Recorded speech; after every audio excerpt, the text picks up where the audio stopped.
মানুষ ক্রিয়েট করতে চায়, ওই ঝড়কে আমরা হিমালয়ের মতো ছাতা দিয়ে প্রতিহত করবো ইনশাআল্লাহ। ধানের শীষ জিতলে জিতে যাবে বাংলাদেশ, ধানের শীষ জিতলে জিতে যাবে তারেক রহমান, ধানের শীষ জিতলে জিতে যাবে গণতন্ত্র।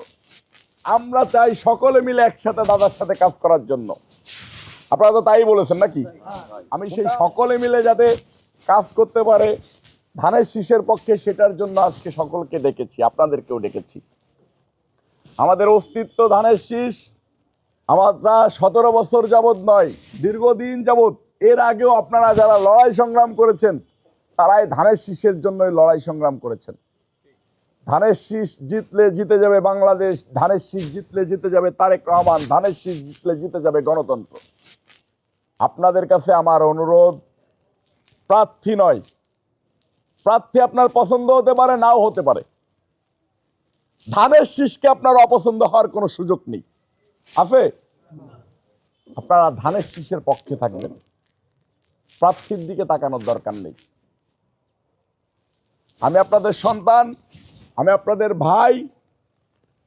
আমি এইবার মনোনয়ন চেয়েছিলাম, পার্টি আমাকে মনোনয়ন দেয় নাই, যোগ্য মনে করে নাই, দেয় নাই। আমার কোনো আফসোস নেই। আমার নেতা বিএনপির ভারপ্রাপ্ত চেয়ারম্যান জনাব তারেক রহমান সাহেব দেশের প্রধানমন্ত্রী হলে আমার চলবে। টানা তৃতীয়বার অর্জন করেছে দেশের সেরা সুপার ব্র্যান্ড স্বীকৃতি বসুন্ধরা টিস্যু। আমার এমপি হওয়া লাগবে না ইনশাল্লাহ।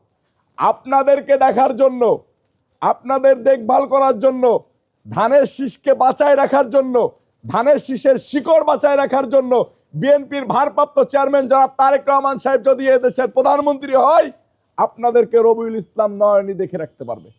কারোর কাছে যাওয়া লাগবে না, কারোর কাছে যাওয়া লাগবে না। আমার জীবন কয়বার মৃত্যুর মুখ থেকে ফিরে এসেছে আপনারা জানেন। আমি গুলিবিদ্ধ হয়ে মৃত ভেবে মানুষ আমাকে ফেলে রেখে চলে গেছে, এরপরেও বেঁচে এসেছি। আমার জীবনের শেষ দিন পর্যন্ত আমি আপনাদের সাথে থাকবো থাকবো থাকবো, এটা কথা দিছি, এটা কথা দিলাম। আমার জীবন চলে যাবে কিন্তু আপনাদের ক্ষতি হবে সেই পর্যন্ত আমি যেতে দেব না, যতক্ষণ পর্যন্ত আমি বেঁচে আছি। আমার যতটুকু আছে ততটুকু নিয়ে আমি সর্বোচ্চভাবে লড়াই করে যাব। আপনারা আমার শক্তি, আপনারাই আমার বল। আপনারাই থাকলে আমি নয়ন থাকবো, আপনারা না থাকলে আমি থাকবো না। আমি আমার প্রয়োজন আপনাদেরকে বাঁচিয়ে রাখবো ইনশাল্লাহ। আপনাদের কাছে আমার একটাই অনুরোধ, আপনারা সকলে মিলে ঐক্যবদ্ধ থাকবেন, বিশৃঙ্খলিত হবেন না।